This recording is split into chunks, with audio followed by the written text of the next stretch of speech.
Kalaupun tidak dibacanya takbirnya sah karena dia sunnah kan. Yang sunnah-sunnah ini jangan dianggap sebagai rukun ya. Kalau tertinggal ya apa boleh buat, tidak ada masalah. Kalau dikerjakan nambah sunnah itu saja, bukan sebagai rukun. Kan hari Arafah itu hari kita berpuasa Arafah. Jadi subuhnya itu udah mulai kita disunahkan untuk bertakbir tadi. Kalau kita biasanya di sini kapan mulai takbirnya?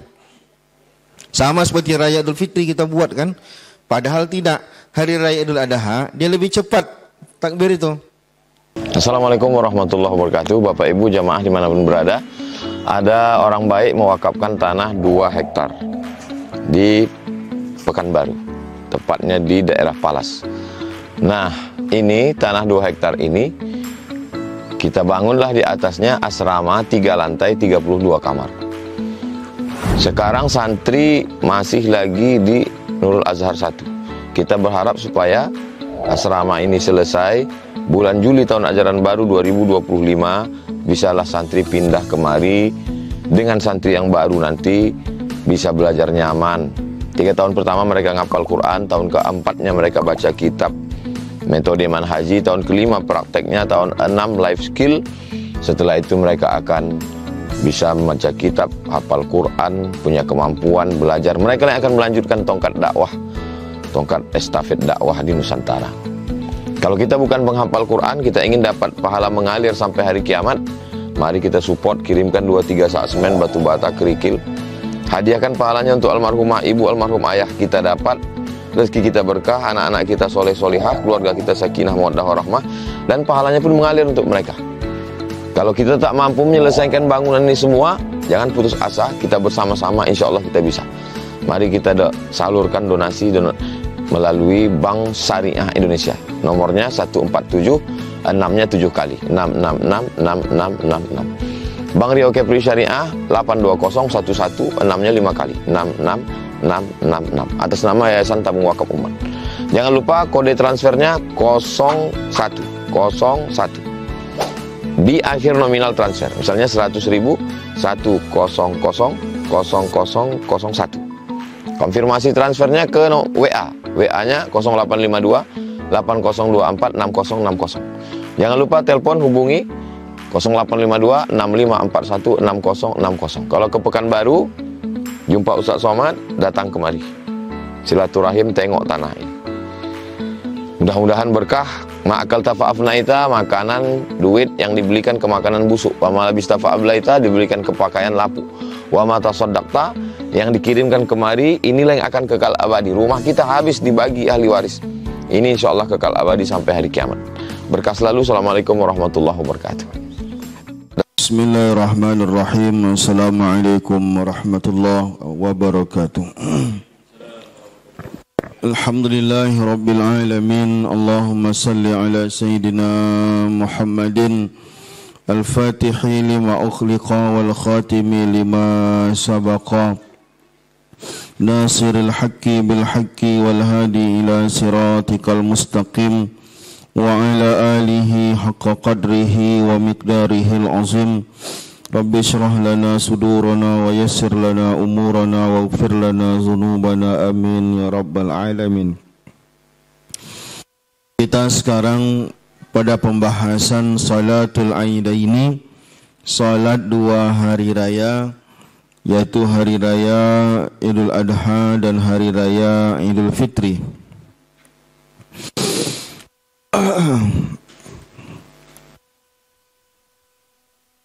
Kenapa disebut dengan salat Aid? Perlu juga kita untuk mengetahui mengapa dia disebut dengan salat Aid. Aid itu artinya sesuatu yang dirayakan secara berulang-ulang. Maka sebenarnya hari Jumat itu pun disebut dengan hari Aid, ya.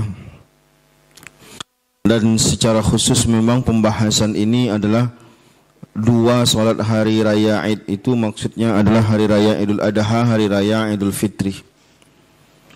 Mana yang lebih kuat tingkat kesunahannya, mana yang lebih baik? Idul Fitri adalah Idul Adha. Idul Adha lebih baik daripada Idul Fitri sebenarnya dari segi perayaannya.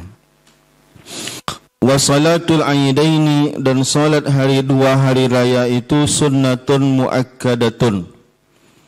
Sunnatun muakkadatun artinya adalah sunnah yang muakkadah, dikuatkan, artinya sunnah muakkad. Ada sunnah biasa, ada sunnah muakkad. Sunnah muakkad artinya tingkat kesunahannya lebih tinggi daripada sunnah biasa, dan tentu saja tingkat fadilahnya lebih besar, tapi tak sampai kepada wajib. Mazhab Hanafi mengatakan salat hari raya itu hukumnya wajib. Tapi dalam mazhab Syafi'i dan mayoritas ulama mengatakan salat hari raya itu tak sampai wajib. Hukumnya hanya sunnah, meskipun level sunnahnya adalah sunnah muakkad yang tingkat kesunahannya tinggi. Wahia, kita baca matan ya. Wahia, dan dia, maksudnya dua salat hari raya Idul Fitri dan Idul Adha itu cara pelaksanaannya rakaatani, melaksanakannya 2 rakaat.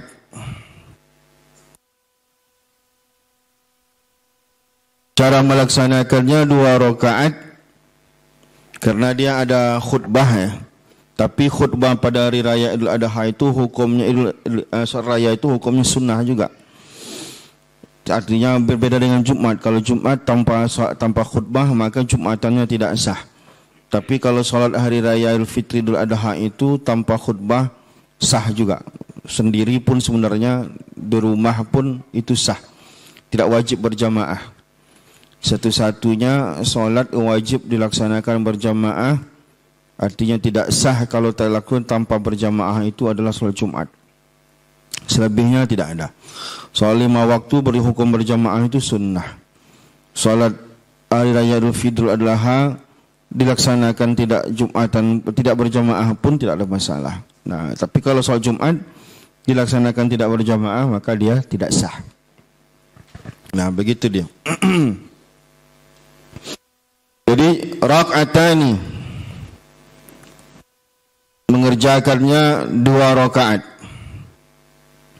Lalu bagaimana 2 rakaatnya itu? Yukabbiru fil ula, ia melaksanakan takbir fil ula pada rakaat yang pertama sab'an, sebanyak 7 kali. Siwa takbiratul ihram, ini selain daripada takbiratul ihram. Jadi total dia bertakbir pada rakaat pertama jadi 8. Allahu Akbar, takbiratul ihramnya, lalu tambah 7 kali takbir sunnahnya.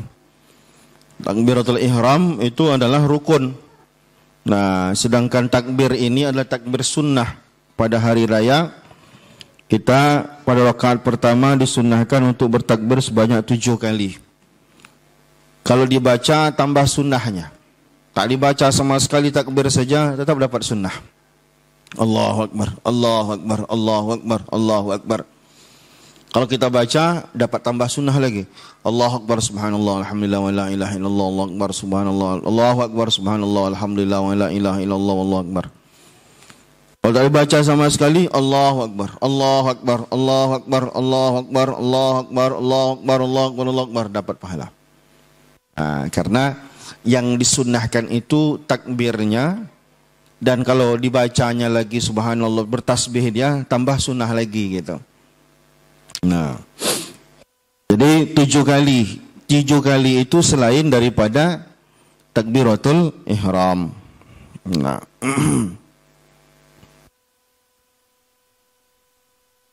selain daripada takbiratul ihram berarti total 8. Wa fi saniyati, dan pada rakaat yang kedua. Jadi maaf, kita ulangi teknisnya lagi. Allahu Akbar, niat takbiratul ihram. Lalu takbir 7 kali, baru baca doa iftitah, baru dia baca Al-Fatihah. Gitu dia. Wa fi saniyati, dan pada rakaat yang kedua, khamsan, dia membaca disunnahkan bertakbir 5 kali. siwa takbiratul qiyam, selain dari takbir berdiri dari sujud naik ke, kan ada juga takbir kita ketika sujud naik rakaat kedua Allahu Akbar, itu belum dihitung. Berarti 6 kali kita bertakbir itu. Jadi ada takbir yang lain jangan digabungkan. Yang pertama itu takbiratul ihram, jangan digabungkan situ. Karena takbiratul ihram itu fardu, rukun. Yang kedua dari sujud naik, kan niatnya niat takbir untuk naik. Allahu Akbar. Belum dihitung lagi. Baru Allahu Akbar, Allahu Akbar, Allahu Akbar, Allahu Akbar, Allahu Akbar 5 kali disunahkan. Nah, kalau seandainya kita lupa, enggak apa-apa, orang dia memang sunnah. Takbir ini pun 7 kali 5 kali ini sunnah. Tak bertakbir dia sholat rayanya, asal jangan takbiratul ihram aja lah. Kalau takbiratul ihram dia tinggalkan, maka itu batal karena dia rukun. Nah, kemudian wa yakhtubu, dan setelah itu dia berkhutbah. Ba'dahuma, setelah sholat hari raya tadi, setelah 2 khutbatain, setelah 2 khutbah. Jadi sholat hari raya Idul Fitri dan Idul Adha, sunnah hukumnya 2 kali khutbah, tak wajib. Kalau 1 kali khutbah saja sah. Misalkan ada orang khutbah 1 kali khutbah saja, habis itu langsung Assalamualaikum warahmatullahi wabarakatuh dia, sah. Karena tidak wajib 2 khutbah. Beda dengan Jumat. Kalau Jumatan itu wajib 2 kali khutbah. Kalau cuma 1 kali khutbahnya, maka Jumatannya tidak sah. Itu bedanya Jumat dengan sholat hari raya. Kalau hari raya 1 kali khutbahnya sah. Kalau 2 kali lebih afdal karena sunnah. Jadi wa yakhtubu, dan sunnah hukumnya dia berkhutbah ba'daha, setelah 2 rakaat tadi, khutbataini, 2 kali khutbah. Lalu kemudian ketika khutbah itu yukabbiru fil ula tis'an, dia bertakbir pada khutbah yang pertama 7 kali. Ini khatib ini. Jadi khatib sebelum berkhutbah disunnahkan bertakbir 7 kali. Allahu Akbar, Allahu Akbar, Allahu Akbar. Allahu Akbar, Allahu Akbar, Allahu Akbar. Allahu Akbar, Allahu Akbar, Allahu Akbar. Innal hamdalillah. Begitu. Jadi disunnahkan dulu bertakbir 7 kali. Ini khatib. Dan pada khutbah yang kedua, wa fisaniyati, dan pada khutbah yang keduanya sab'an, disunnahkan takbir 7 kali. Ini biasalah bapak-bapak yang biasa khatib pasti tahu cara ini. Jadi ibu jangan heran kenapa khatibnya kalaupun tidak dibacanya takbirnya sah, karena dia sunnah kan. Yang sunnah-sunnah ini jangan dianggap sebagai rukun dia. Kalau tertinggal ya apa boleh buat, tidak ada masalah. Kalau dikerjakan nambah sunnah itu saja, bukan sebagai rukun. Nah, itu sholat hari raya Idul Fitri dan Idul Adha. Sekarang itu sholatnya sudah, lanjutan pembahasannya tentang takbir. Wa yukabbiru, dan disunnahkan bertakbir. Ini takbirnya takbir hari raya ini. Allahu Akbar, Allahu Akbar, Allahu Akbar. Ini sunnah takbir. Sejak kapan disunnahkan bertakbir di hari raya? Min ghurubi syamsi, sejak mulai terbenamnya matahari. Min lailatil idi, sejak dari malam hari raya.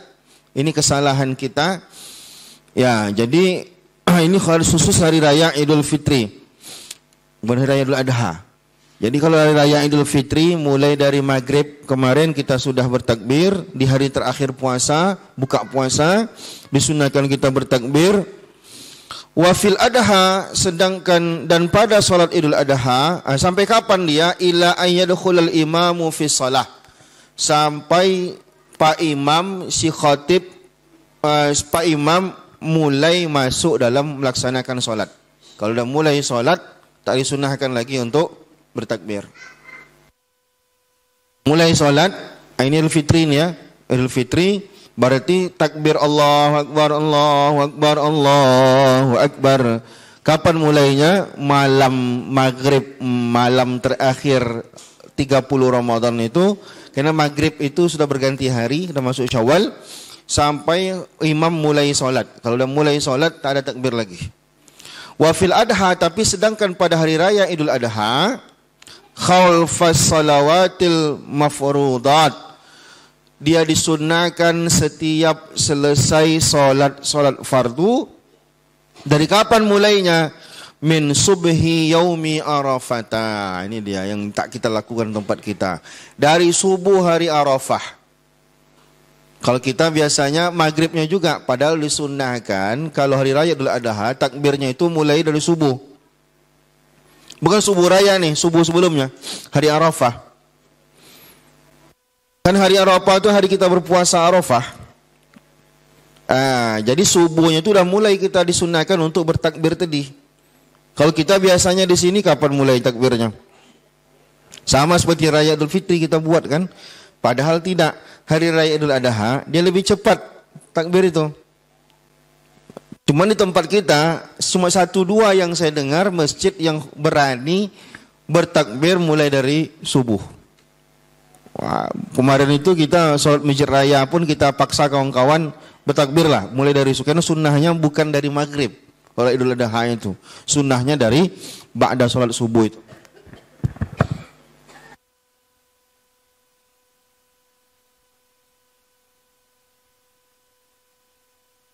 Paham Bu? Jadi sholat Idul Fitri mulainya kapan Bu? Maghrib. Kalau sholat Idul Adha subuh-subuh kapan? Hari Arafah itu tanggal 10, tanggal 9. Nah 9 raya tanggal jadi paham Ibu ya. Jadi nanti mulai tahun depan bisikkan ke pengurus masjid, ini salah nih Pak. Itu ya, kita mestinya sunnahnya kita mulainya dari subuh. Sampai kapan kalau hari raya Idul Adha itu? Ila al-asri, sampai ke salat asar, min akhiri ayyamit tasyrik, di akhir hari tasyrik. Berarti berapa hari itu? Hari Arafah, hari raya Idul Adha, hari tasyrik 3 hari, 5 Bu. Mulai dari subuh hari Arafah sampai asar hari terakhir tasyrik. Karena kalau maghrib kenapa? Maghrib itu dapat indah hari kita. Nah maghrib, karena kita kalender Hijriah itu hitungan ganti harinya maghrib. Nah inilah gimana bunyi takbirnya, yang biasa kita pakai lah, diajarkan oleh ulama. Allahu Akbar, Allahu Akbar, Allahu Akbar, Allahu Akbar, Allahu Akbar, Allahu Akbar, Allahu Akbar, Allahu Akbar, walillahil hamd. Allahu Akbar kabira walhamdulillahi katsira wa subhanallahi bukratan wa asila. La ilaha illallah wahdah sadaqa 'abdah wa nasara 'abdah wa 'azza jundahu wa hazama al-ahzaba wahdah.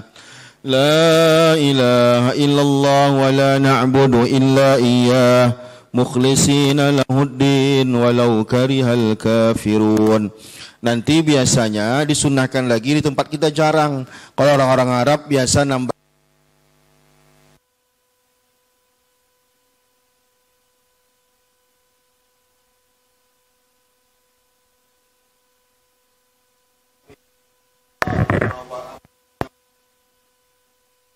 Bahkan dulu orang-orang sahabat Nabi itu takbir sampai ke pasar-pasar, bertakbir, sunnahkan.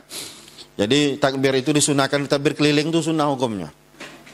Sampai ke pasar-pasar. Tapi khusus kalau takbir Idul Adha ini memang dia panjang durasinya, setelah 5 waktu disunahkan. Tapi disunahkan setelah 5 waktu. Dari subuh sampai subuh hari Arafah sampai hari ke-13. Ada lagi? Tidak ada, kita lanjut. Salat Raya Idul Fitri, Idul Adha, nanti dah dekat waktunya kita ulang lagi kajiannya. Masih panjang. Sekarang kita masuk Salatul Kasuf. Salatul Kasuf artinya salat gerhana matahari.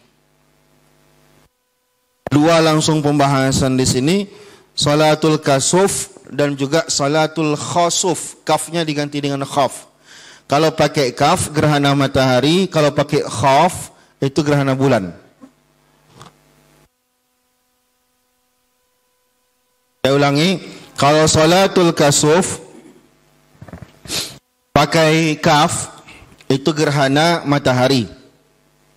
Kalau pakai kha, salatul khasuf itu gerhana bulan. Dua-duanya sunnah. Saya tahu kalau bapak pernah atau enggak seumur hidup soal gerhana matahari dan gerhana bulan. Belum pernah heboh tuh kita gerhana apa ya? Gerhana apa namanya tuh? Wasalatul kasufi dan salat gerhana matahari itu sunnatun muakkadatun. Hukumnya juga sunnah muakkad. Juga sunnah muakkad hukumnya. Jadi pastikan kita dalam hidup ini pernahlah salat gerhana matahari. Ini termasuk salat yang ada sebabnya. Tak sembarangan kita hari ini salat gerhana matahari lah, tak bisa. Nunggu gerhana dulu baru ada salatnya. Termasuk gerhana bulan. Salat yang dilaksanakan karena ada sebabnya gitu. Fa in fatat, maka jika orang itu ketinggalan sholat gerhana matahari, berapa lama biasa gerhana matahari itu? Kan sebentar. Jadi kalau terlewat dikit aja waktunya, lam tuqda, dia tak dapat diganti, tak dapat dikodo. Nah waktunya tidak ada lagi. Nah gitu ya. Artinya dia sholat yang dia waktunya ditentukan. Dan waktunya mepet sekali. Pas terjadi gerhana itulah waktunya. Makanya kalau sholat gerhana matahari, gerhana bulan ini kalau bisa dipantau begitu di gerhana langsung sholat. Gitu. Karena kalau udah terlewat dikit dia udah, karena matahari kan sama bulan itu terus beredar dia. Begitu dia terlewat dikit aja udah habis momennya, tidak disunahkan lagi. Terlewat dikit aja diganti pun tak bisa lagi. Jadi pastikan kita intip-intip juga kalau ada nanti berita gerhana matahari terjadi di Pekanbaru jam sekian. Itu jangan dilewatkan itu. Karena dalam hidup kita masa tidak pernah sholat gerhana kan. Wa yusalli likasufi syamsi wa khusufil qamari, dan sunnah hukumnya sholat gerhana matahari dan gerhana bulan itu berapa? Rakaataini. Cara ngerjakannya 2 rakaat saja. Fi kulli rakaatin, nah ini dia agak beda cara mengerjakannya. Pada setiap rakaat qiyamani, 2 kali berdiri. Ini agak berbeda Bu, cara mengerjakan sholat gerhana. 2 kali berdiri. Maksudnya rukuknya 2 kali, berdirinya 2 kali. 1 rakaat, 2 kali berdiri, berarti 2 kali rukuk. Allahu Akbar. Setelah baca selesai rukuk, Allahu Akbar. Habis itu sami Allahu liman hamidah, tidak seharusnya kan sujud. Ini baca lagi. Bismillahirrahmanirrahim. Alhamdulillahirabbil alamin. Selesai. Berarti 2 kali dia berdiri, baru rukuk lagi, baru sujud. Berarti rukuknya 2 kali itu cuma ada dalam solat gerhana matahari. 2 kali. Jadi 1 rakaat, 2 kali rukuk, 2 kali sujud. Padahal biasanya 1 kali rukuk, 2 kali sujud. Kalau hari raya, kalau sholat gerhana ini 2 kali rukuk, 2 kali sujud. Nah, kalau berarti totalnya berapa rukuknya? Karena 2 rakaat, berarti totalnya 4 kali dia rukuk. 4 kali rukuk, 4 kali sujud. Nah, mana tadi? Fa in fatat falam tuqda, kalau seandainya dia kelewatan waktunya maka tak dapat diganti. Tadi kan? Fi kulli raka'atin, pada setiap rakaat qiyamani, 2 kali berdiri, yutilul qira'ata fihima, disunnahkan memanjangkan bacaan saat berdiri itu. 2 kali itu. Maka sebisa mungkin cari imam yang bacaannya panjang. Kalau bisa baca Al-Baqarah, ya, kalau bisa sampai habis lebih afdal. Sepanjang-panjangnya bosan baru rukuk. Sami Allahu liman hamidah. Mulai baca Al-Fatihah lagi, baca ayat yang panjang lagi. Kalau tak hafal, tak apa juga. Baca Qul Huwallahu Ahad pun tak ada masalah juga. Ini kan masalahnya kalau mampu disunnahkan memilih ayat yang panjang. Lebih afdal dia. Wa ruku'ani, dan begitu juga 2 kali rukuk itu yutilu tasbih fihima. Disunnahkan untuk memanjangkan tasbih pada 2 kali rukuk itu. Disunnahkan lama bertasbihnya. Rukuknya. Lama ngapain? Bertasbih lah. Subhana rabbil azim wa bihamdihi, subhana rabbil azim wa bihamdihi. Lama-lama banyak baca. Subhana rabbil azimi wa bihamdihi, subhana rabbil azimi wa bihamdihi, subhana rabbil azimi wa, baca sepanjang-panjangnya, sebanyak-banyaknya, baru sami Allahu liman hamidah.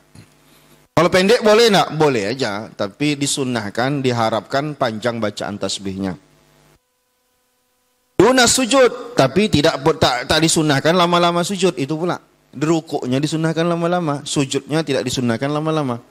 Biasa saja sujudnya, rukuknya diistimewakan. Wa yakhtubu ba'daha khutbataini, dan berkhutbah setelah salat gerhana tadi 2 khutbah. Nah, jadi disunnahkan juga hukumnya untuk berkhutbah. Wa yusirru fi kusufi syamsi, bacaannya sir pada gerhana matahari. Wa yajharu fi khusufil qamar, dan bacaannya jahar pada gerhana bulan. Karena matahari kan identik dengan siang, sedangkan bulan gerhana identik dengan malam. Jadi gerhana matahari bacaan imamnya sir, gerhana bulan bacaan imamnya jahar. Nah, gitu ya. Dah, selesai salat gerhana matahari dan gerhana bulan. Dah 2 salat kita bahas. Satu hari raya. Dan sudah kita bahas pula solat gerhana matahari dan gerhana bulan. Nah, jadi gerhana matahari, gerhana bulan ini termasuk solat yang agak jarang mungkin kita laksanakan. Nah, jadi oleh karena itu disarankan saya sarankan ustaz-ustaz yang memimpin solat gerhana itu kaifiatnya jangan lupa. Kaifiatnya ibu-ibu, bapak-bapak, kita solat gerhana matahari, gerhana bulan ini caranya adalah kita 2 kali rukuk dan kita 2 kali berdiri, seperti itu. Baik, ada diskusi dulu masalah ini sebelum kita lanjutkan lagi masalah sholat gerhana ini. Silakan.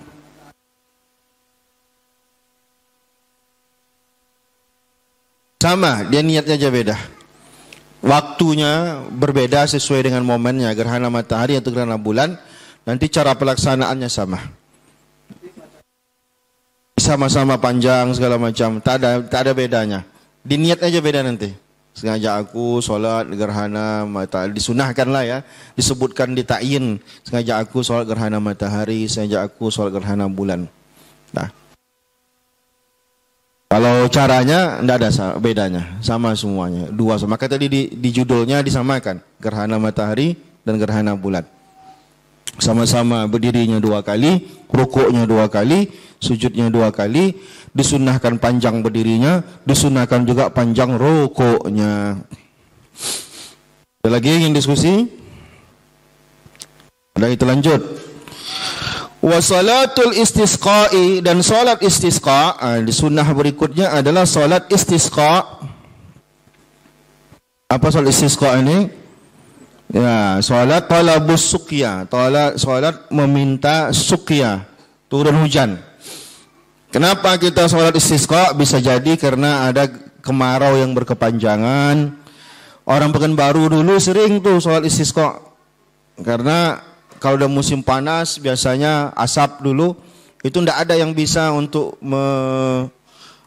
memadamkan api itu kecuali hujan gitu ya. Kalau air buatan biasanya dia tak mampan, butuh air banyak, sehingga biasanya kita sholat gerhana sholat istisqa.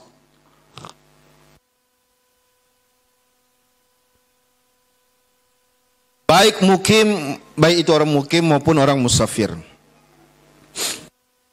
Masnunatun, hukumnya disunnahkan. Nah, ini sebenarnya sholat ini kebutuhan kita sebenarnya. Disunnahkan bagi kita meminta hujan sama Allah dengan cara sholat. Dan seperti permintaan kita lah sama Allah, ya Allah turun hujan, tapi dengan cara melaksanakan salat gitu. Faya'muruhumul imamu bitaubati. Maka si imam, si khatib, ini pula ya, memang syaratnya salat minta hujan itu ada pula syaratnya. Faya'muruhumul imam, imam menyuruh mereka untuk bertobat kepada Allah Subhanahu wa taala. Kalau bisa sebelum itu dah bertobat duluan semua masyarakat. Setidaknya nanti pas khutbah itu kita isi khutbahnya adalah agar semua masyarakat bertobat, supaya dengan taubat itu memancing rahmat Allah Subhanahu wa taala, karena biasanya murka Allah itu menyebabkan kesulitan-kesulitan. Nah, kemarau termasuk kesulitan. Maka cara di antara menghilangkan kesulitan-kesulitan musibah dari Allah itu dengan cara bertaubat. Jadi khatib menyuruh masyarakat untuk bertaubat, wasadaqah, dan memperbanyak sedekah. Jadi suruhlah masyarakat untuk bersedekah. Wal khuruj minal mazalim, dan keluar daripada kegelapan-kegelapan, mulai dari gelap berkeluar untuk beribadah maksudnya. Artinya beribadahlah walaupun dalam kegelapan, subuh, malam, segala macam. Wa musalahatil a'da, dan menyuruh orang untuk berdamai dengan permusuhan-permusuhan. Berdamai, jangan ada pertengkaran-pertengkaran. Wa siyami salasati ayyam, dan disuruh masyarakat untuk berpuasa salasati ayyam, 3 hari sebelum acara. Jadi misalkan hari ini mau salat gerhana, salat gerhana, apa tadi? Istisqa, maka pemimpin kita, Pak Gubernur misalkan, mengimbau, wahai masyarakat semuanya, kita mau salat istisqa di hari Minggu. Misalkan ini hari Sabtu, berarti hari Selasa. Kita mau salat gerhana, salat istisqa hari Selasa. Maka saya sebagai pemimpin mengajak kita semuanya. Pertama, bertobat kepada Allah. Memperbanyak sedekah, yang bermusuh-musuhan berdamailah. Dan saya mengimbau semuanya untuk berpuasa sebanyak 3 hari sampai nanti hari kita sholat istisqa. Kalau tak puasa juga orang tu tetap sah. Tapi ini himbauan. Dihimbau untuk berpuasa masyarakat. Apakah semua masyarakatnya berpuasa? Bagi yang sanggup saja. Terutama kalau bisa khatib dan imamnya tadi itu berpuasalah gitu. Nah gitu. Jadi mulai dari 3 hari sebelum pelaksanaannya sampai pada hari pelaksanaannya. Jadi kata sebagian ulama mengatakan totalnya di 4 hari. Kok bisa hari pelaksanaannya pun puasa juga. Puasa, jadi totalnya jadi 4 hari. Mulai dari 3 hari sebelumnya. Summa kemudian yakhruju bihim al-yaumir rabi'. Keluarlah Pak Imam tadi bersama masyarakat fil yaumir rabi', pada hari keempat. Keluar pada hari keempat. Nah, jadi totalnya 3 hari sebelumnya sudah disuruh puasa. Lalu kemudian pada hari keempat fisyabin, dengan pada pakaian bizlatin wastikanatin watadarruin. Bizlatin itu pakaian lusuh. Pakaiannya pakaian yang ya pakaian kerja lah gitu, pakai pakaian kita kerja yang agak lusuh. Wastikanatin, dan berangkat dalam keadaan khusyuk. Watadarruin, berangkat solat dalam keadaan tadarru', tawaduk, dia rasa takut pada Allah. Jadi jangan pula di situ pula kita menunjukkan seperti salat hari raya Idul Fitri, Idul Adha, disunnahkan kita memakai pakaian yang terbaik yang kita miliki. Pakaian kita terbaik, yang terbaru yang kita miliki kita pakai. Kalau salat gerhana, salat istisqa ini justru kita menghinakan diri depan Allah Subhanahu wa taala. Karena kita minta Allah kasihan sama kita, pakai baju yang agak lusuh, lalu kemudian kita keluar rumahnya pun dalam keadaan takut dan lain-lain. Nah, wa yusalli bihim rak'ataini ka salatil aidin. Dan salatlah Pak Imam bersama masyarakat tadi. Jadi seelok-eloknya Pak Gubernur jadi imam ini. Seelok-eloknya pemimpin itu adalah memang pemimpin di dunia, jadi pemimpin dalam salat. 2 rakaat ka salatil aidaini, seperti salat 2 hari raya. Salat dia seperti salat hari raya. Nah, kalau salat hari raya berarti juga bertakbir 7 kali di rakaat pertama dan bertakbir 5 kali pada rakaat kedua. Karena disamakan dia caranya, kaifiatnya dengan salat hari raya. Summa kemudian yakhtubu ba'dahuma. Nah, berkhutbahlah. Jadi cara pelaksanaan salat minta hujan ini sama dengan hari raya. Nah, tidak sama seperti salat gerhana. Kalau gerhana tadi berdiri 2 kali itu tidak sama. Ini disamakan dengan salat hari raya. Wa yuhawwilu ridaahu, dan memindahkan ridaknya. Ridak itu selendangnya. Jadi Nabi melakukan itu.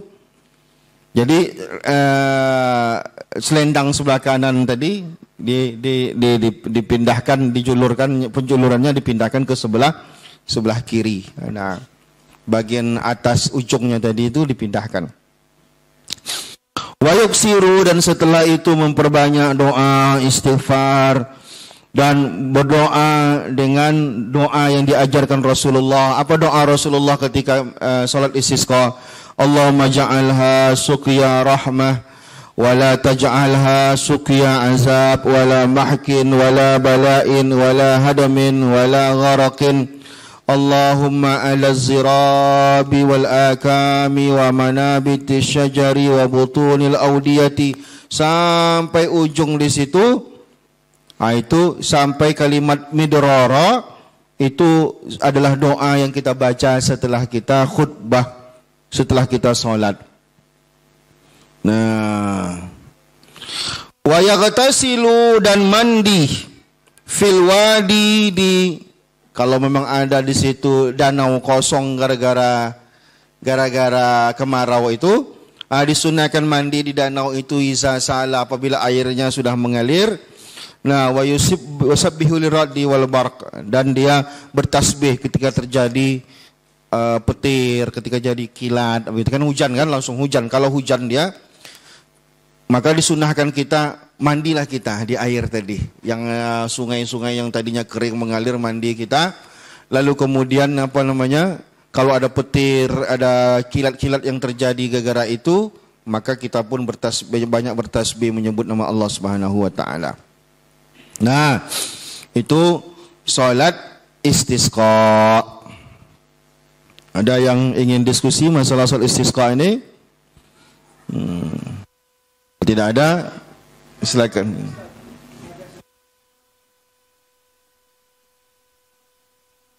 Apa?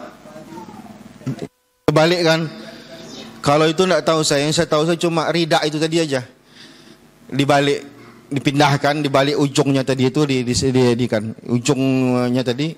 Kalau baju enggak, yang ada itu hanya ridak itu aja yang digeser. Nah, kalau baju belum pernah saya dengar. Jadi bajunya dipajang terbalik itu, nah, itu belum pernah dengar saya. Kalau ada ilmunya mungkin bisa jadi, tapi saya belum pernah dengar.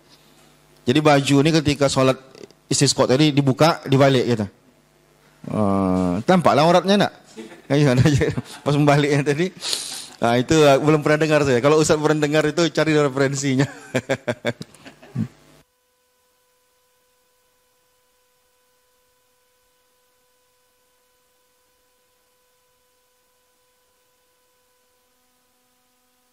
Sebenarnya tidak juga dijelaskan gimana standarnya. Intinya ini hajat orang udah sampai ke tahap berhajat ke air dan air tak ada. Apakah maka kita di Pekanbaru ini sebenarnya air sungai masih ada, tapi kita sholat sunat istisqa. Tapi hajat kita kepada air hujan ada. Apa hajat kita kepada air hujan kita? Karena asap kebakaran, satu-satunya yang bisa memadamkannya itu adalah hujan gitu ya. Nah, itu standarnya adalah hajat manusia. Baik, kita baca satu lagi sebelum kita break, yaitu salatul khauf. Nanti Ustaz Alnof dia kebetulan harus balik ke Sumbar, jadi nanti sesi kedua saya lagi nanti. Jadi sesi ini saya selesaikan, nanti istirahat kita sebentar, nanti saya masuk lagi. Yang berikutnya adalah salatul khauf. Ini bukan salat sunnah, tapi salat bagi orang yang dalam keadaan ketakutan. Biasanya dicontohkan di sini adalah salat dalam keadaan berperang. Tapi yang takut itu bukan hanya berperang. Nah, ini contohnya memang sholat dalam keadaan berperang. Gimana caranya? Kalau lagi perang, sholat atau tidak? Sholat. Jangan sampai nanti gugur medan perang, tak sholat. Bahaya kita. Wa sholatul khawfi, sholat khawf itu, ini banyak tata caranya ya. Ada yang menyebut, kalau di sini disebutkan sampai 6 macam sholat khawf itu. Di sini hanya disebutkan oleh musannif 3 macam. Tiga keadaan. Khaufnya itu, rasa takut itu 3 keadaan. Ahaduha, keadaan yang pertama, ayyakunal aduwu fi ghairi jihatil kiblah. Bahwa adalah musuh itu tidak sedang di arah kiblat. Itu keadaan pertama. Kita perang nih kan, jangan. Ini perang di zaman Nabi ya. Perang zaman sekarang agak susah juga ini praktekannya. Sekarang kan orang perangnya pakai senjata, pakai peluru lagi kan, pakai bom dari jauh. Ini kan di zaman Nabi jangan dibayangkan seperti itu. Dia lebih gentle apanya perangnya. Pedang sesama megang pedang gitu ya. Itu kan lebih laki-laki lah. Lebih sama-sama punya peluang sama gitulah ya. Kalau sekarang kan siapa yang senjatanya canggih, dialah yang bakal menang. Nah, jadi bayangkan dulu kalau perang itu musuh di sana, kita pasukan kita di sini berhadap-hadapan, nampak muka musuhnya, gitulah. Jadi sama-sama megang parang. Nah, gimana? Kalau musuhnya di hadapan, gimana cara sholatnya? Fayufarriquhumul imamu firqataini. Maka kalau kondisinya kayak gini, musuh di depan, maka si imam membagi jamaah tadi dua kelompok. Jadi berapa orang misalkan? 1000 pasukan, bagi 500. Jadi gimana? Firqatun takifu fi wajhil aduwi wa firqatun khalfahu. Satu kelompok menghadap ke arah musuh dan satu kelompok lagi membelakangi musuh. Ini kalau musuhnya adanya di arah kiblat, bagi 2. Satu menghadap, sebagian lagi menghadap kiblat, mengarah kiblat, satu lagi menghadap ke musuh. Agak rumit nih karena kita susah mempraktekannya. Fayusalli bil firqatil lati khalfahu raq'atan. Maka orang yang di belakang, kan 2 kelompok tadi. 2 kelompok nih. Satu menghadap musuh.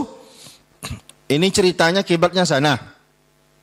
Musuh misalkan di sana. Bagi 2. Satu menghadap kiblat, satu menghadap musuh. Yang mana duluan? Yang tidak menghadap musuh tadi, dia sholat duluan.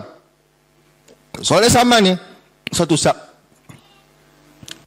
Jadi gerakannya berbeda.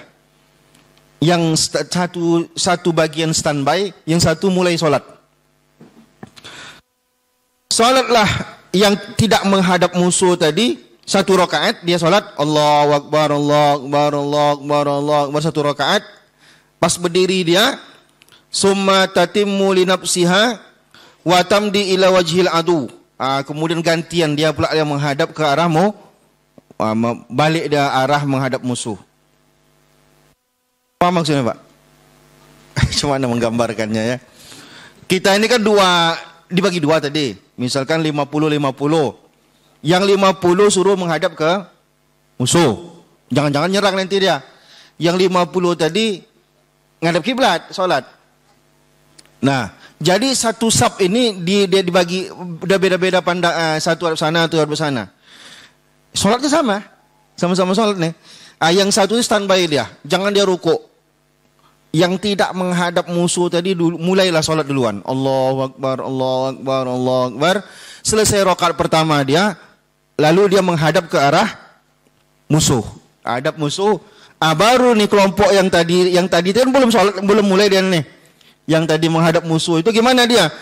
Wa ta'ifatul ukhra, lalu yang kelompok yang tadi sedang menghadap musuh, fayusalli biha raka'atan wa tutimmu li nafsihi wa yusallimu biha. Dia lanjutkan rakaat keduanya, lalu dia salam.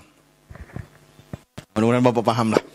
Kemudian tak sempat lah kita ngerjakan ini, nggak sempat payah kita berperang. Yang penting paham kita cara sholatnya ya. Nah, sekarang pun mungkin di Palestina pun orang tuh tak begini cara sholatnya, karena musuhnya tidak berhadapan. Nah, gitu. Ini ceritanya kalau musuhnya pas di depan kita, gitu kayak dulu di zaman Nabi, istilahnya Nabi pasukannya 400, musuh 2000 misalkan, tak ada masalah, tapi memang betul-betul sama-sama megang parang gitu. Ayo, gitu kan. Ini. Jadi dikhawatirkan nanti orang tuh nyerang pas sholat itu. Nah, oleh karena itu sebagian pasukan itu jaga dia dulu. Jadi totalnya berapa rakaat? Satu orang totalnya berapa rakaat sholatnya? Satu rakaat aja sholatnya. Satu rakaat sekelompok, satu rakaat sekelompok. Begitu dia. Jadi sholatnya jadi satu rakaat. Ya? Totalnya memang 2 rakaat, tapi satu orang cuma ngerjakan 1 rakaat aja. Kan ini tadi kan selesai dia, lalu dia menghadap musuh. Dia tak ikut sholat lagi. Yang berikutnya pula yang melanjutkan sholat gitu, salam. Itu kalau musuhnya di mana posisinya? Posisi musuh pas di arah kiblat. Wasaniu, kondisi yang kedua, ayyakuna fi jihatul kiblat.